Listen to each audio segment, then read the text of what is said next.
Good afternoon. तो पिछली बार जो मैंने सेशन किया था से सेक्रेड साउंड का, वो सेशन में आवाज़ कम थी और कुछ लोगों को सुनाई नहीं दे रहा था, तो मैंने सोचा कि दोबारा कर लेती हूँ। तो वो जो सेक्रेड साउंड्स का living the law of one का सेशन है था, उसमें बेसिकली आई होप कि इसमें आवाज़ सही आ रही है। You'll have to excuse me about my cough, वो तो बीच बीच में आती रहेगी। तो सेक्रेड साउंड्स में बेसिकली ये कहा था कि पवित्र ध्वनि और पवित्र शब्द, पवित्र भाषा का जब आप इस्तेमाल करते हैं और सोच समझ के और अपने ध्यान में जब आप ये बोलते हैं, उच्चारण करते हैं, अब इसका मतलब मंत्र भी हो सकता है, इसका मतलब अच्छे शब्द भी हो सकता है, इसका मतलब एक आशीर्वाद देना भी एक तरह से हो सकता है। ये जो है कोई ध्वनि उत्पन्न करते हैं तो वो आवाज़ अंतर्निहित समय स्थान उन्मुख या गैर स्थानीय ऊर्जाओं को जीवंत कर देती है, जो पूरे वातावरण में कंपन के कुछ क्षेत्रों को सचेत करती है। मतलब ये वो कहते हैं कि जब आप मंत्र उच्चारण करते हैं, प्रार्थना करते हैं, कोई अच्छी ऐसी बात मुंह से बोलते हैं, एफर्मेशंस करते हैं, सेक्रेड लैंग्वेज इस्तेमाल करते हैं, मतलब कि अच्छी बात, आई थिंक कोई कथा पाठ, प्रार्थना करना, भजन करना, इस तरह की जो चीज़ों की बात कर रहे होंगे, क्योंकि उन्होंने पवित्र शब्द, पवित्र भाषा और पवित्र आवाज़ बोला है। तो उससे क्या होता है कि एक रचयिता की रोशनी और उसकी ऊर्जा फैल जाती है आपके चारों तरफ और मैनिफेस्ट होती है। मतलब आप एक तरह से उस रचयिता की ऊर्जा को बुला रहे हैं अपनी तरफ और आपको आशीर्वाद देने के लिए, तो वो आपके उस जगह को भी पवित्र करती है। दूसरी बात है कि जब आप ईमानदारी से सच्चाई से बात करते हैं, तो वो आपके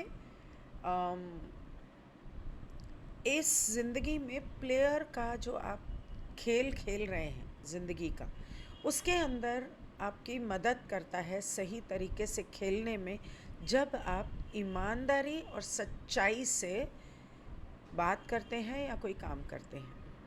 और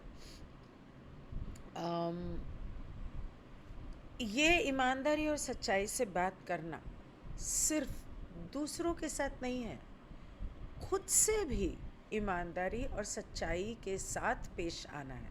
मतलब हमसे भी गलती हो सकती है, तो अगर हम ईमानदार और सच्चे हैं तो हम अपनी गलती को मानेंगे, सिर्फ खुद के लिए नहीं मानेंगे, सामने वाले को जाकर भी कहेंगे कि हाँ, मुझसे गलती हुई, मेरी सोच गलत थी या मेरे शब्द गलत थे या मेरी आवाज़ या मेरी टोन गलत थी, तो उसके लिए मुझे क्षमा करना। हो सकता है आपने सच बोला हो, लेकिन आपका बोलने का तरीका गलत हो, अक्सर होता है। तो उसके लिए भी माफ़ी मांगने में हर्ज नहीं है, क्योंकि आपका मन एक बार जान गया कि यही बात प्यार से और आराम से भी हो सकती थी, तो फिर लड़ झगड़ के, ऊंचा बोल के या कटु शब्द बोलकर करने की ज़रूरत नहीं थी। और इसीलिए कहते हैं कि जब हम कुछ किसी से कहते हैं, कहने से पहले हमें खुद जानना, हमें वो ज्ञान होना चाहिए, हमें पता होना चाहिए कि हम क्या कह रहे हैं, क्या कहने जा रहे हैं और उसका क्या असर हो सकता है। और ये आसान तो होता नहीं है। कार्ला आगे कहती है कि जब कोई ऐसे हालात या अनुभव होते हैं जहाँ मुझे नहीं पता होता कि मैं क्या करूँ, मैं कैसे रिएक्ट करूँ, मैं क्या जवाब दूँ, तो कई बार मैं अपने मन में खुद सोचने लग जाती हूँ। जैसे कई बार सेशन करते वक्त मैं सोचने लग जाती हूँ, अच्छा ऐसा है, अच्छा तो फिर वैसा होगा। हाँ, ये जब मैं कह रही हूँ तो मैं एक्चुअली आपसे नहीं कह रही हूँ, आई एम थिंकिंग अलाउड, मैं अपने आप से कह रही हूँ, सोच रही हूँ, अपने मन में सोच रही हूँ, तो I am thinking aloud to myself. और इसके लिए मैं ये इसलिए करती हूँ कि कई बार खुद को बोलने में कोई बात आप सोच सकते हैं, आप लिख सकते हैं, आप बोल सकते हैं, खुद को क्लैरिटी मिलती है, सफाई मिलती है दिमाग में, सफाई मतलब कि स्पष्टता मिलती है। जैसे अम, अगर एक मुझे उदाहरण देना है तो अगर मैं चाहती हूँ, अच्छा तो मुझे जनवरी में अजंता एलोरा जाना है या भोपाल जाना है या जबलपुर जाना है, तो मैं फ़्लाइट से जाऊँ, हाँ तो इतना खर्चा होगा और इतने टाइम में पहुँचूँगी, हाँ ठीक है। अच्छा अगर मैं गाड़ी से जाऊँ, अगर मैं ट्रेन से जाऊँ, तो सोच रही हूँ ना, सोच तो भूल भी सकती हूँ। अच्छा अगर मैं उसे लिख लूँ, लिखने में तो बहुत स्पष्टता मिलेगी, मैंने सोच लिया, हो गया। फिर मैंने अपने आप को बोला, हाँ वो जा सकती हूँ ऐसा, हाँ मैं ऐसा करूँगी, मैं तो वहाँ पे ये होगा, वहाँ पे वो होगा, हाँ ठीक है। लिख भी सकती हूँ, हाँ तो ऑर्गेनाइज़ कर लेते हैं, मुझे जाना है, यहाँ जाना है, यहाँ से यहाँ जाना है, कौन से तरीके जाने के, ये 3 तरीके, इन 3 तरीक़ों में कितना खर्चा होगा, इन 3 तरीक़ों में कितना समय लगेगा, इन ये तो हो गया। इनमें से किस में मुझे आसानी होगी और किस में मुझे मुश्किलें आएंगी, ये लिखा। जब लिखा होता है तो वो तो आपके सामने होता है, आप कभी भी पढ़ सकते हो, और लिखने से वैसे स्पष्टता आती है, लेकिन यहाँ पर लिखने के बारे में बात नहीं हो रही। जब आप लिख नहीं सकते, कई बार आप हर बार तो पेपर पेन लेकर नहीं बैठोगे, ऐसे समय में कई बार जब अपने आप से आप बोलते हो, हाँ ऐसा तो होगा, अरे ऐसा भी हो सकता है, और इसकी जगह वैसा भी तो हो सकता है, तो ऐसा वैसा जब आप सोचते हो तो वो सोच कहीं गुम हो जाती है, लेकिन कई बार खुद को बोल कर थिंकिंग अलाउड करने में आपको काफ़ी क्लैरिटी मिलती है, और वो जो पज़ल आपके दिमाग में चल रहा है वो अनरावल हो जाता है, मतलब कि सुलझ जाता है। ऐसे समय में बोलना और सुनना, ये दोनों चीज़ें आपस में जुड़ी हुई हैं। हम बोलते हैं तो हम चाहते हैं कि कोई सुने, और अगर कोई बोल रहा है तो वो चाहेगा कि हम सुने। इसी तरह जब हम बोलते हैं तो हम सुनते बेहतर हैं, और ये दोनों जो चक्र हैं ये आपके इससे और इससे जुड़े हुए हैं। इसके साथ इससे भी जुड़े हुए, इसका जो ताल्लुक़ है ये इससे और इससे दोनों से है, बेसिकली मैं ये कहने की कोशिश कर रही हूँ। अगर आपका थ्रोट चक्र, जैसा मैंने बताया था, पीछे से ब्लॉक्ड है तो आप सुनेंगे नहीं, क्योंकि ये इसके बीच में है, इसलिए ये बहुत इम्पॉर्टेंट चक्र होते हैं। अब वो कहाँ होते हैं, क्या होते हैं, वो हम चक्रा कोर्स में बात करेंगे। फ़िलहाल इसका ताल्लुक़ हमारे इन 2 चक्रों से होने की वजह से, जब हम बोलते हैं, अपने आप से बात करते हैं, तो हम बेहतर सुनते हैं, बेहतर समझते हैं, और जिसकी वजह से हमारा गाइडेंस सिस्टम, जीपीएस सिस्टम यहाँ का एक्टिवेट होता है। ये हमारा जीपीएस सिस्टम है। उसके बाद जब हम, वो कहती है कि जब हमारी ज़िंदगी में कई बार कुछ मुश्किलें आ जाती हैं, और अमेरिका यूरोप में तो बहुत होता है, अब इंडिया में होने लग गया है ये बेवकूफ़ी कि साइकोलॉजिस्ट के पास जाओ, साइकोथेरेपिस्ट के पास जाओ, इस तरह की चीज़ें, काउंसलर के पास जाओ वगैरह वगैरह, पैसे दो ताकि कोई आपको सलाह दे सके। वैसे इंडिया में तो सलाह फ्री देने वाले बहुत मिलते हैं, आप किसी रिश्तेदार से बात करके देखो, आपको वो रिश्तेदार उस दिन तो सलाह देगा, लेकिन वो जब जाके किसी और को बताएगा तो अगले दिन किसी और रिश्तेदार की का फ़ोन आएगा, अरे मैंने सुना तेरे साथ ये हो रहा है, तू घबरा मत, तू एक काम कर, तू ऐसा कर।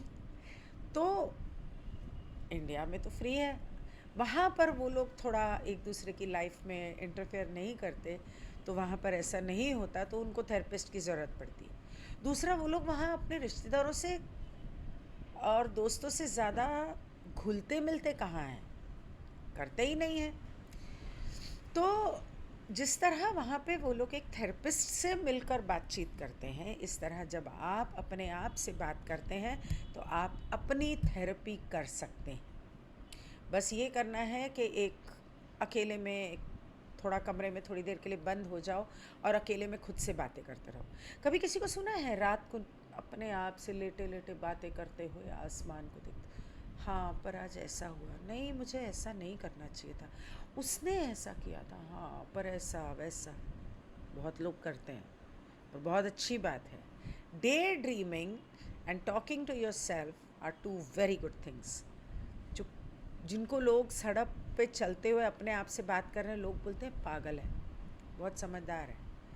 उससे बड़ा समझदार कोई नहीं है, सिर्फ इसलिए नहीं कि वो खुद से बात कर रहा है, और भी बातें हैं, खैर I will not get into that. तो तब आपको अपने बारे में बहुत जानकारी मिलेगी। अब खुद से बातें करने के साथ और भी बहुत सारी चीज़ें होती हैं। कॉन्फिडेंशन की इन्फॉर्मेशन ये नहीं है, और ये कार्ला बता रही है कि कार्ला, जैसे आपको पता होगा, आपने लॉ ऑफ वन देखी होगी कि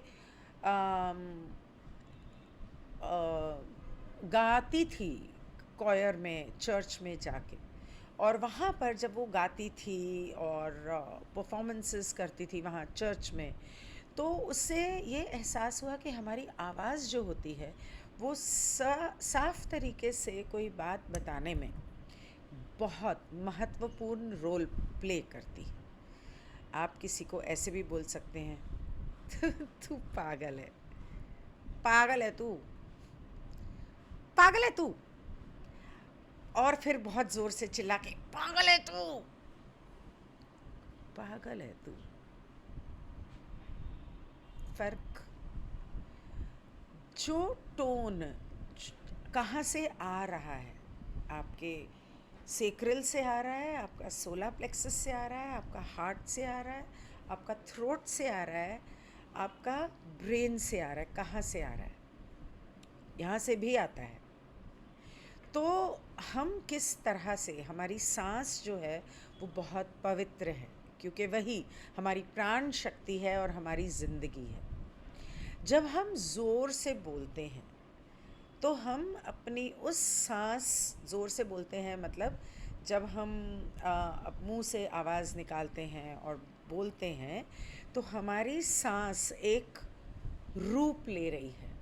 अब जैसे मैंने अभी करके दिखाया, सीधा सा, तो पागल है तू। अलग अलग आवाज़ों में, अलग अलग टोन्स में, अलग, अगर ये सारी शक्ल ना दिखाई दे रही हो, फ़ोन पे हो, तो वो टोन जो है वो आपको बहुत कुछ बताती है और आपके अंदर सर्टन ऊर्जाओं को एक्टिवेट करती है। गुस्सा, प्यार, मस्ती हमारे ऊपर असर करती है, और जिसकी वजह से हम यहाँ कंफर्टेबल होते हैं या नहीं होते हैं। तो गर्म पानी भी ठंडा हो गया।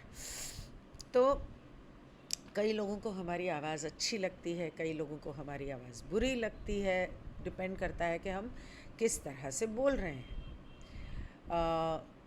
जब हमारी आवाज़ मीठी होती है, ज़रूरी नहीं है लता मंगेशकर की तरह, आशा भोसले, उषा मंगेशकर, सुमन कल्याणपुर, उनकी तरह भी हो सकती है।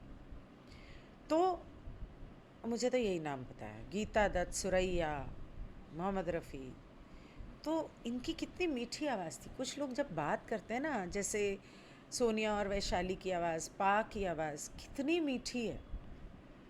तो उनकी आवाज़ में जब कुछ सुनो ना, ऐसे मन करता है सुनते जाओ, सुनते जाओ। और एक ये आवाज़ है, मतलब ऐसे लगता है कब चुप होगी। और अभी तो आजकल जो आवाज़ की हालत है वो तो बहुत ही बुरी है, पूछो ही मत। तो कुछ लोगों की आवाज़ ना हमें रिलैक्स करती है, और कुछ लोगों की आवाज़ हमें नेगेटिव असर डालती है हमारे ऊपर। अब अपनी आवाज़ को ठीक करने का तरीका ये है कि आप ये पहले देखें कि आपकी आवाज़ कहाँ से निकल रही है, आपके कौन से चक्र से आ रही है। जब मैं सिंगिंग की क्लासेस लेती थी तो एक्चुअली सिंगिंग के क्लासेस तो मैंने कुछ 10-12 साल पहले लिए थे। उससे पहले बचपन में मेरे डैड मुझे सिखाया करते थे सारेगामा। तो वो एक बहुत अच्छे गायक थे, बहुत अच्छे लेखक थे, बहुत अच्छे कवि थे और बहुत अच्छे आर्टिस्ट थे। तो काफ़ी सारे गुण थे। उतना ही बेहतर तरीके से और भी बहुत सारी चीज़ें करते थे। तो वो मुझे बचपन में संगीत सिखा रहे थे, और वो मुझे आज तक याद है। संगीत से ज़्यादा वो मुझे ये चीज़ सिखा रहे थे कि जब हम गाते हैं या बोलते हैं तो हमारी आवाज़ हमारे कौन से चक्र से आ रही है। मेरी उम्र कुछ 5-6 साल रही होगी, तब की बात कर रही हूँ। तब उन्होंने मुझे ये बात बताई थी, और उस वक्त उनको चक्र के बारे में नहीं पता था, लेकिन उन्होंने मुझे लिटरली हाथ रख के बताया था, पेट के नीचे से, मतलब नाभि के नीचे से गा रहे हो, नाभि से गा रहे हो, यहाँ से गा रहे हो, दिल से गा रहे हो, गले से गा रहे हो, उससे बहुत फ़र्क पड़ता है। तो जैसे जगजीत सिंह और अमिताभ बच्चन की आवाज़ ऐसी है कि वो ऐसे बोलते हैं तो एकदम डीप बास है, नीचे से बोल रहे हैं। और उसके बाद जैसे मैं बोलती हूँ, मैं तो पता ही नहीं मेरे को कहाँ से बोलती हूँ, मेरे ख्याल से मैं तो गले से बोलती हूँ शायद। और जब आप चिल्लाते हो, ज़ोर लगता है, तो और कई बार पेट से भी बोला जाता है, उसके अंदर फ़र्क पड़ता है कि आप सांस जो ले रहे हो, सांस ली और उसके बाद जो बोला। तो कई बार होता है ना कि हम जब किसी की बात सुन रहे हैं, सुनते सुनते सुनते हमारी सांस कब थम गई और इसे हमने होल्ड कर ली, हमें पता ही नहीं चलता। और उसके बाद जब हम बोलने को होते हैं ना, तो हम करते हैं अच्छा, अब मैं बताती हूँ, करते हैं ना, क्योंकि हमने सांस रोक ली और बोलने से पहले हमने ऐसे किया। तो जब हम ऐसे कर रहे हैं तो हमने सांस छोड़ दी। सांस हमारे पेट में नहीं है, क्योंकि जब हम सांस लेते हैं तो हमारा पेट और हमारा सीना एक्सपैंड होना चाहिए। और जब हम ओम का उच्चारण करते हैं, जैसे मैं हमेशा, अगर आपने नोट किया है और आपने मेरे मेडिटेशंस किए हैं तो आपने नोट किया होगा कि ओम का उच्चारण करते वक्त मैं आपको हमेशा कहूँगी कि गहरी सांस अंदर लो और फिर ओम बोलने के साथ छोड़ो। तो वो कहती है कि हम जब, कुछ लोग होते हैं ना, नाक से बात करते हैं, वो सीधी तरह बात ही नहीं कर सकते हैं, वो नाक से बात करते हैं। कुछ लोग फ्लैट टोन में बोलते हैं, जैसे इस वक्त मैं बोल रही हूँ, तो मैं बहुत ही फ्लैट टोन में बोल रही हूँ, तो वो गले से है। और हाँ, जब मैं ऐसे बोलती हूँ तो गले से बोलती हूँ, और तब लोगों को मेरी आवाज़ सुनाई नहीं देती। और जब मैं बहुत एक्साइटेड हो जाती हूँ ना, तो मैं यहाँ से बोलती हूँ, ऐसा ये बोल रही है कि, क्योंकि तब मेरी आवाज़ एकदम ऐसे श्रिल हो जाती है। और जब आप गाना गाते हो, खुशी से गाते हो, दिल से गाते हो, तब आपकी आवाज़ दिल से निकलती है। जब आप सांस लिया, उसे यहाँ हार्ट में रोका,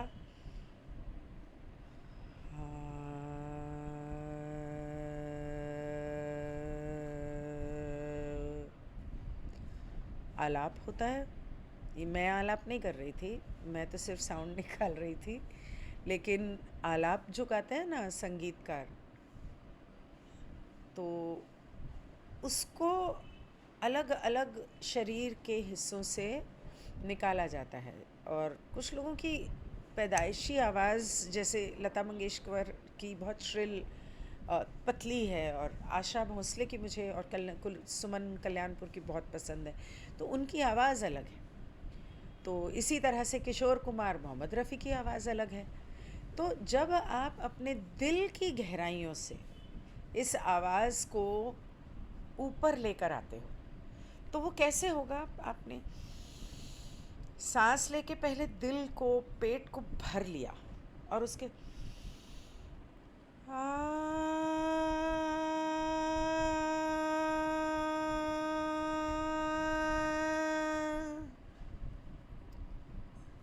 फिर जब आपने आवाज़ निकाली तो उसे कहते हैं दिल से निकालना। और अगर आप इसे, अब आपकी आवाज़ कैसी है आप जानो, आप उसे चेंज करना चाहते हो कि नहीं आप जानो, लेकिन अगर आपको लगता है कि लोगों को आपकी आवाज़ नहीं पसंद है, जैसे बहुत सारे लोगों को मेरी आवाज़ नहीं पसंद है, खास करके जब मैं एक्साइटेड हो जाती हूँ तो मैं बहुत ज़ोर ज़ोर से बोलती हूँ, तो बोलने से पहले गहरी सांस लो, उसे अंदर थाम के, और उसके बाद बोलना शुरू करो। अगर आप अपना थ्रोट चक्र पे काम करना चाहते हो, रोज़ सुबह उठ के गर्म पानी पियो, गहरी सांस लो, लोटा हाथ में पकड़ के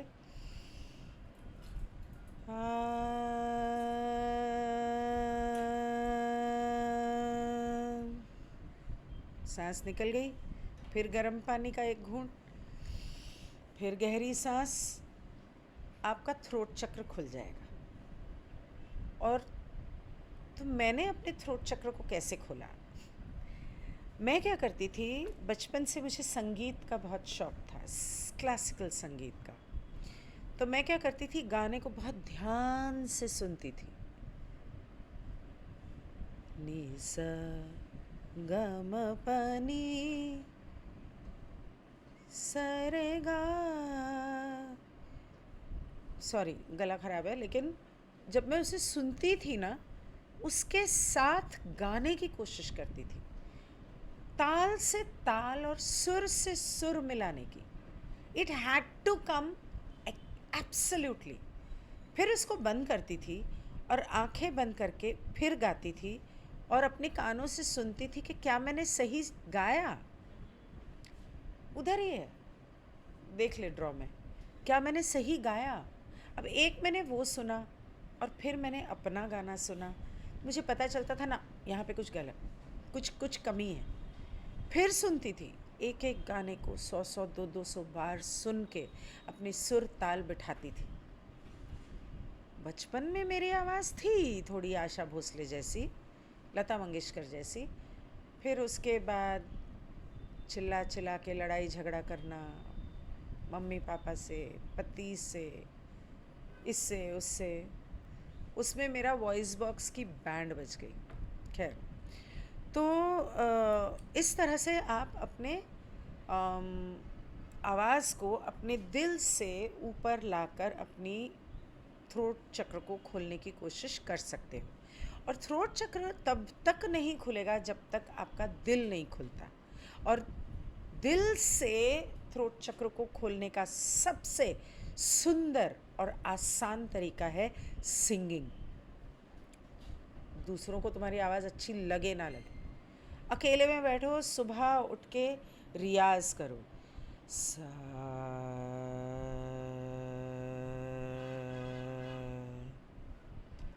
रे। जब मैं ऐसे रियाज़ करती थी तो बच्चे बोलते थे कमरे में जाके दरवाज़ा बंद करके करो, हमारा दिमाग मत खाओ। फिर मैंने सुबह छोड़ के रात शाम को करना शुरू किया, जब बच्चे होते ही नहीं थे, बाहर खेलने जाते थे। और साथ में अगर आपको हारमोनियम मिल जाए तो उससे अच्छी तो कोई बात ही नहीं है। हारमोनियम, सितार, वीणा, वो आजकल गूगल पे या यूट्यूब पे मिल जाता है रेडीमेड, वो पियानो के बटन बटन कुछ ऐसा होता है। तो जब हम दिल से बोलते हैं या गाते हैं तो एक तरह से उसे स्वर्ग की आवाज़ कहा जाता है। इसीलिए इंद्र के दरबार में संगीत और नृत्य हमेशा चलता ही रहता है, अगर आपको इस बारे में पता हो तो। ऐसा करने से आपका हार्ट चक्र भी खुलता है, आपका थ्रोट चक्र भी खुलता है, क्योंकि संगीत में खो जाते हो आप, उसे पसंद करने लगते हो, उसे प्यार करने लगते हो, उस आवाज़ से प्यार करने लगते हो। और जब आपकी आवाज़ में वो पवित्रता, वो प्रेम, वो शुद्धता वो आएगी तो आप जो भी कहोगे, आपके हर शब्द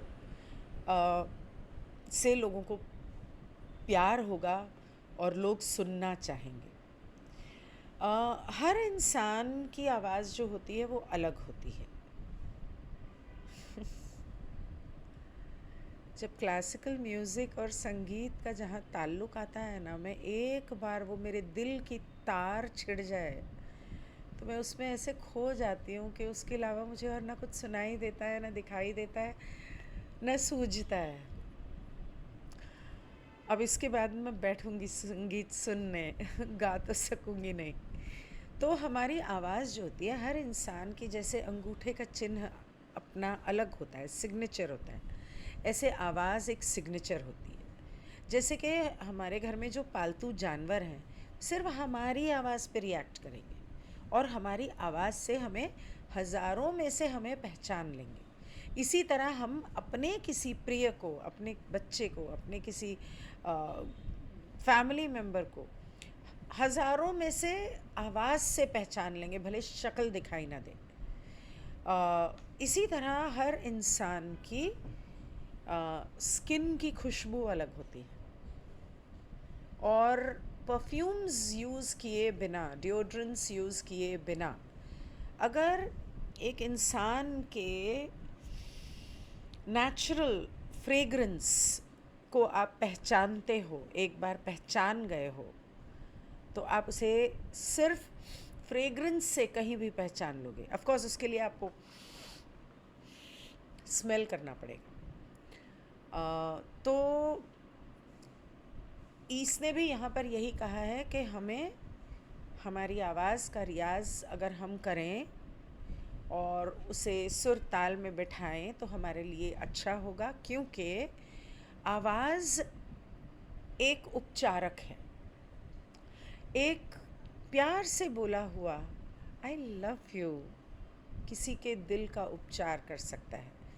शब्द कोई भी हो, प्यार से बोले हुए शब्द की बात कर रही हूँ। एक किसी की तारीफ़ की, जैसे आप लोगों के वो शब्द जो आपने दिल से लिखे थे मेरे लास्ट वीडियो पे कि आप ठीक हो जाओ, कोई बात नहीं, वो इतने दिल से लिखे थे और इतने प्यार से लिखे थे कि वो प्यार मेरे दिल तक छू गया और I couldn't help and I started crying. तो इसी तरह एक मीठा गाना भी होता है, तो वो एक संगीत अच्छी तरह से गाया हुआ हो, मीठा हो, तो वो भी दिल को सुकून देता है, दिल में प्यार भर सकता है। तभी तो हम लोग गाना सुनते हैं तो गाना सुन के हम खुश भी हो जाते हैं, गाना सुन के हम रो भी पड़ते हैं, उदास भी हो जाते हैं। और संगीत जो होता है वो एक होता है, मैं यहाँ बैठी हूँ, यहाँ पर पहाड़ हैं, यहाँ पर हवा चल रही है, ये एक मतलब लिखा हुआ है, ठीक है, इसमें कुछ मज़ा नहीं आ रहा। यही अगर कविता में लिखा जाए, कविता में, ये कि मैं मुझसे नहीं होगा, कविता के शब्दों में, शेर में लिखा जाए तो कितना सुंदर लगता है सुनने में। ठीक इसी तरह जब हम बात करते हैं, वही बात अगर संगीत में हो तो वो और सुंदर लगती है और चक्रों को हमारे और सामने वाले के खोल देती है। और जब हम किसी की बात को सुनते हैं तब हम अपना रैशनल माइंड यूज़ कर रहे हैं, लेफ़्ट साइड। लेकिन जब हम गाते हैं या संगीत है, इंट्यूशन को, चक्रास को एक्टिवेट करता है, तब हमारा, मेरे ख्याल से, ये मैं बोल रही हूँ ये वाला हिस्सा, कि when you use this side of the body, this hand and poetry and all that, तो हमारा राइट ब्रेन एक्टिवेट होता है। और हाँ, आगे उसने बोला ही है कि जब हम पोइट्री और संगीत को सुनते हैं तो intuitive insightful part of the mind activate होता है, मतलब राइट ब्रेन एक्टिवेट होता है। आगे वो कहती है कि मैं अक्सर बात करते वक्त उसमें कुछ संगीत डाल देती हूँ, क्योंकि लोगों के बात करते वक्त उसमें कुछ संगीत डाल दिया जाए। आपको याद है जब मैं लॉ ऑफ वन करती थी तो हम लोग बीच में बहुत जोक्स मारते थे, हंसते थे, मस्ती करते थे, और लोग कहते थे कि तुम कितना टाइम पास करती हो, और मैं कहती थी नहीं, मैं टाइम पास नहीं कर रही हूँ। ये जो मटेरियल है ये इतना हैवी है कि उसे एकदम से किसी के दिमाग पे डेटा डंप डाला गया ना, उसके दिमाग में कुछ नहीं जाना। वो सुनेंगे, यहाँ से सुनेंगे, यहाँ से निकल जाएगा। लेकिन जब बीच में लाइट मोमेंट्स होते हैं ना, हंसी मजाक, ये वो, संगीत, तो उससे आपके दोनों ब्रेन्स एक्टिवेट होते हैं और सिंक्रोनाइज होते हैं। और सिंक्रोनाइज होने से आपको वो बात बड़े प्यार से, बड़े आराम से समझ में आती है, रह जाती है दिमाग में। तो यही बात वो यहाँ पर कह रही है, यही बात मैं तब कहती थी। वो यहाँ पे कह रही है कि मैं संगीत को, जब मैं स्पीच देती हूँ तो उसके अंदर मैं संगीत को थोड़ा डाल देती हूँ, ताकि लोगों के दोनों ब्रेन्स एक्टिवेट हों और जो भी मैं कहना चाह रही हूँ उसको वो ध्यान से सुने और बिना शर्त के प्रेम को समझें। हम संगीत का इस्तेमाल भी कर सकते हैं अगर कोई दुखी हो, कोई परेशान हो, या किसी को हमने अदा करना हो, कोई उदास हो, तो हम संगीत का इस्तेमाल करके माहौल को बदल सकते हैं। और संगीत का इस्तेमाल करके माहौल को बदलते वक्त, उस वक्त ये कभी मत सोचो कि मेरी आवाज़ अच्छी है या बुरी है। आपके दिल से संगीत निकलना चाहिए, जैसा मैंने कहा था। और जब आपके दिल से वो संगीत निकलेगा, दिल से वो कंपनता निकलेगी प्यार की, तो सामने वाले का वो उपचार करेगी, ठीक वैसे जैसे जब एक माँ बड़े प्यार से अपने बच्चे को लोरी सुनाती है तो बच्चा सो जाता है। वो लोरी की वजह से नहीं सोता, उस आवाज़ में और उस संगीत में जो प्यार होता है माँ का, उससे उसको सांत्वना मिलता है और वो सोता है। तो ये सेशन मैं कर चुकी थी, लेकिन आवाज़ ना होने की वजह से दोबारा किया, और आई होप कि अब इसमें आवाज़ आपको आ रही है, समझ में आ रही है। I will see you soon in a few minutes. Good bye.